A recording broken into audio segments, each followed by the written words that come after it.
What do cowboys, swimmers, cabins, and Star Wars have in common? Well, if you're a geek like me, you'll automatically gravitate towards Star Wars being really nothing but a space western.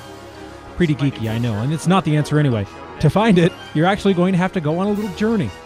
It'll take you through red rock lands full of water, towering bluffs, the occasional light show, all with a bit of adventure thrown in, where you'll eventually end with your choice of sleeping accommodations, activities, and yes, maybe even a Jedi battle or two. It's Moab, after all. Between the trails, rivers, and local KOA, you have a whole world inviting pretty much the whole world. In our prime season, the 100 days of summer, we get probably close to half international visitors in our campground. Well, they meet each other as their sites are close together, but they'll come down to have breakfast or ice cream, and they'll be speaking their own language. And someone else will pop in and speak their own language as well. And that brings people of a culture together, here in the park, rather than just feeling like a stranger in another country. It'd be interesting to see what goes through the mind of someone from outside the United States as they take their first drive through central Utah. For the most part, the scenery doesn't blow you away, and if you're used to seeing the color green everywhere you look, well, forget about it. But a turn south from I-70 onto Highway 191 changes that somewhat monotonous view out your window. After about 30 miles, red begins to dominate the otherwise yellow and brown landscape. The Colorado River comes into view, adding green to the canvas. Finally, you find yourself welcomed into a small town where artists, jeepers, musicians, and ATVers mix in equal quantities. Such is Moab. John Wayne once said that Moab encapsulates the very image of the Old West, all of the beauty and adventure. I don't think there are many people who would dispute that. Bob Ott certainly wouldn't.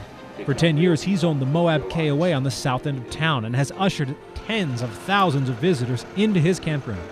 While some would consider camping in general a primitive experience, anyone who's ever stayed here would fiercely disagree. Campground just under 16 acres. We have 140 sites, which includes tent sites, RV sites, 22 camping cabins, both 1 and 2 room, which happen to be air conditioned. And we have 2 camping lodges, which are full housekeeping units. The kids can come in their RVs or stay in tents. We probably have more trees per acre or per campground than any other campground in Moab does. Shade is important when you're camping, whether it's in a cabin or an RV or a tent, and we got lots. We have the best bathrooms in Moab. We get more compliments on how nice our bathrooms are than we do on my good looks. And that just appalls me.